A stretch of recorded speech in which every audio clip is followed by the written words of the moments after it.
बंद कमरा, दीवार पर टंगा एक टूटा हुआ फोन और उस फोन पर आने वाली कॉल्स उन बच्चों की थी जो पहले ही मर चुके थे। आज की कहानी है द ब्लैक फोन 2021। 1978 का समय, एक छोटा सा शहर जहां बच्चे अचानक गायब हो रहे हैं। हर तरफ डर का माहौल है, लेकिन किसी को समझ नहीं आ रहा कि आखिर इन बच्चों को उठा कौन रहा है। लोग बस एक नाम से डरते हैं, द ग्रेवर। अब यहाँ हम मिलते हैं एक 13 साल के लड़के से जिसका नाम है फिनी। फिनी बहुत शांत और डरपोक टाइप का लड़का है। स्कूल में बच्चे उसे परेशान करते हैं और घर में उसका शराबी बाप उसे हर छोटी बात पर मारता है। लेकिन फिनी की छोटी बहन ग्वेन उससे बिल्कुल उलट है। वो तेज है, गुस्सैल है और सबसे बड़ी बात, उसे अजीब सपने आते हैं। ऐसे सपने जो बाद में सच निकलते हैं। एक दिन शहर में खबर फैलती है कि एक और बच्चा गायब हो गया और अब लोगों का डर और बढ़ जाता है, क्योंकि इससे पहले भी कई बच्चे अचानक गायब हो चुके हैं। आप देख रहे हैं मूवीज इन हिंदी एक्सप्रेस।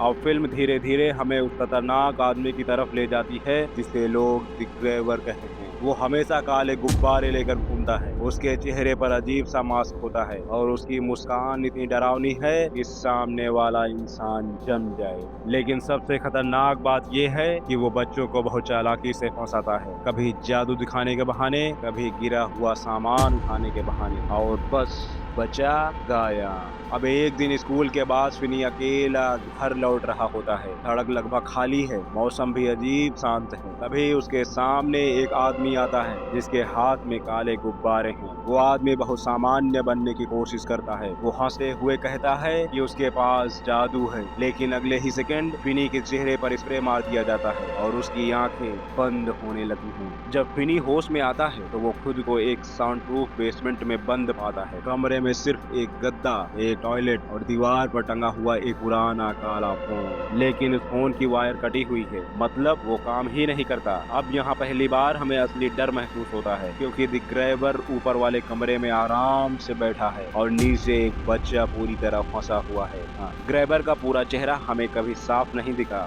उसका मास्क अलग अलग हिस्सों में बदलता रहता है, कभी मुस्कुराता हुआ, कभी गुस्से वाला, और यही चीज उसे और ज्यादा डरावना बना देती है। अब वो फिनी से कहता है कि अगर उसने कोई चालाकी की तो उसका अंजाम बहुत बुरा होगा। फिर वो ऊपर चला जाता है और बस यहीं से फिल्म का सबसे खौफनाक हिस्सा शुरू होता है।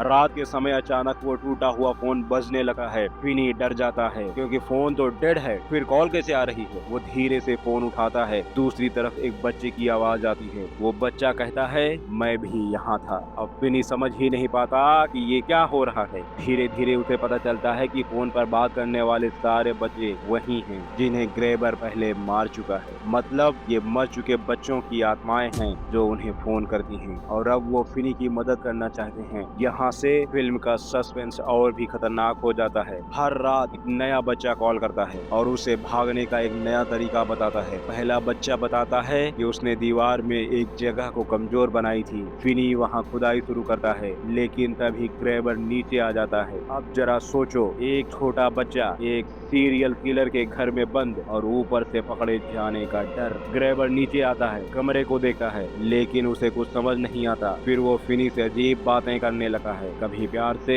कभी धमकी देकर।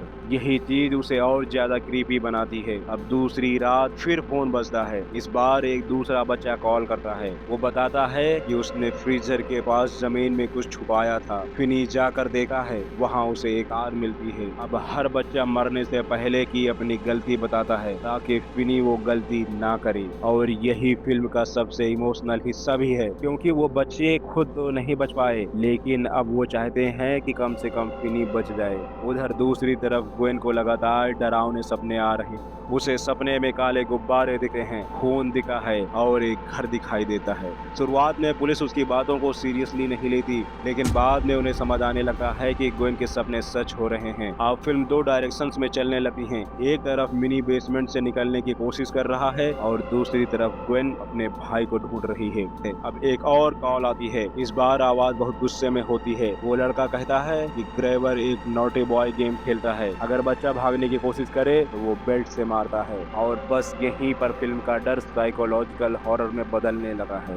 क्योंकि अब हमें समझ आता है कि ग्रैबर सिर्फ बच्चों को मारता नहीं, वो उन्हें मेंटली तोड़ता भी है। अब फिनी धीरे धीरे सारी चीजें जोड़ना शुरू करता है। दीवार में गड्ढा, तार, फोन, सब किसी बड़े प्लान का हिस्सा लगने लगता है। लेकिन मामला तब बिगड़ता है जब ग्रैबर का भाई सामने आता है। उसका भाई उसी घर के ऊपर वाले हिस्से में रहता है और उसे बिल्कुल नहीं पता कि नीचे क्या चल रहा है। सबसे शॉकिंग बात ये है कि वो खुद बैठकर उसी किलर के बारे में इन्वेस्टिगेशन कर रहा होता है। मतलब किलर उसके घर में ही है और उसे पता तक नहीं। बेचारा। अब यहाँ टेंशन बहुत तेजी से बढ़ती है। उधर ग्वेन को सपने में एक खास सड़क दिखती है। वो पुलिस को वहाँ लेकर जाती है। पुलिस खुदाई शुरू करती है और उन्हें कई बच्चों की लाशें मिलती हैं। लेकिन ट्विस्ट ये है कि वो गलत घर होता है। असल में ग्रैबर के दो घर होते हैं। एक घर जहाँ लाशें छुपाई गई हैं और दूसरा जहाँ फिनी कैद है। अब सोचो, पुलिस गलत जगह पहुँच चुकी है और इधर फिनी के पास समय बहुत कम बचा है। अब फिल्म अपने क्लाइमेक्स की तरफ बढ़ती है। आखिरी कॉल आती है। इस बार एक बच्चा फिनी से कहता है कि उसने ग्रैबर को कभी हराया नहीं क्योंकि वो डर गया था। लेकिन फिनी को डरना नहीं है। अब फिनी सारी चीजें तैयार कर लेता है। फोन की तार, जमीन का गड्ढा, दीवार का छेद, सब कुछ। उधर ग्रैबर नीचे आता है। इस बार उसके चेहरे पर पूरा डरावना मास्क होता है। वो समझ चुका है कि अब फिनी कुछ करने वाला है। तभी अचानक फिनी उसे उकसाता है और ग्रैबर गुस्से में उसकी तरफ भागता है। लेकिन अगले ही सेकंड उसका पैर गड्ढे में फंस जाता है। वो नीचे गिरता है और उसी समय फिनी फोन की तार उसके गले में लपेट देता है। अब यहाँ पूरी फिल्म का सबसे सेटिस्फाइंग मोमेंट आता है, क्योंकि जिन बच्चों की आवाजें अब तक फोन पर मदद कर रही थी, ऐसा लगता है जैसे वो सब मिलकर ग्रैबर को खत्म कर रहे हों। पूरी ताकत लगाता है लेकिन फिनी तार खींचता रहता है और आखिरकार ग्रैबर की गर्दन टूट जाती है। पूरा कमरा शांत हो जाता है। अब पहली बार फिनी को लगता है कि वो बच गया है। वो ऊपर भागता है, घर से बाहर निकलता है और बाहर सुबह हो चुकी होती है। उधर ग्वेन भी उसी समय सही घर तक पहुंच जाती है। दोनों भाई बहन एक दूसरे को देखकर रोने लगते हैं और बस यही फिल्म इमोशनल तरीके से खत्म होने लगी है। लेकिन फिल्म का असली इम्पैक्ट यहाँ आता है। पूरी कहानी में फिनी हमेशा डरता रहा, हर किसी से दबता रहा, लेकिन आखिर में वही बच्चा उस मॉन्स्टर को खत्म करता है जिससे पूरा शहर डरता था। और यही चीज द ब्लैक फोन को सिर्फ एक हॉरर मूवी नहीं बल्कि ड्रामा, डर और हिम्मत की कहानी बनाती है। वैसे इस मूवी की IMDb रेटिंग लगभग 6.9 आउट ऑफ 10 रही और लोगों को इसका एटमॉस्फेयर, सस्पेंस और विलेन काफी पसंद आया। और इस तरह यह मूवी यहीं पर समाप्त हो जाती है। कभी कभी सबसे टूटी हुई आवाजें ही किसी की जिंदगी बचा देती हैं। तो मिलते हैं कल शाम 7:30 बजे एक नई हॉरर मूवी के साथ। अगर आप इस वीडियो को YouTube पर देख रहे हैं तो चैनल को सब्सक्राइब कीजिए और अगर आप Facebook और Instagram पर देख रहे हैं तो इस पेज को फॉलो कीजिए। Thank you so much.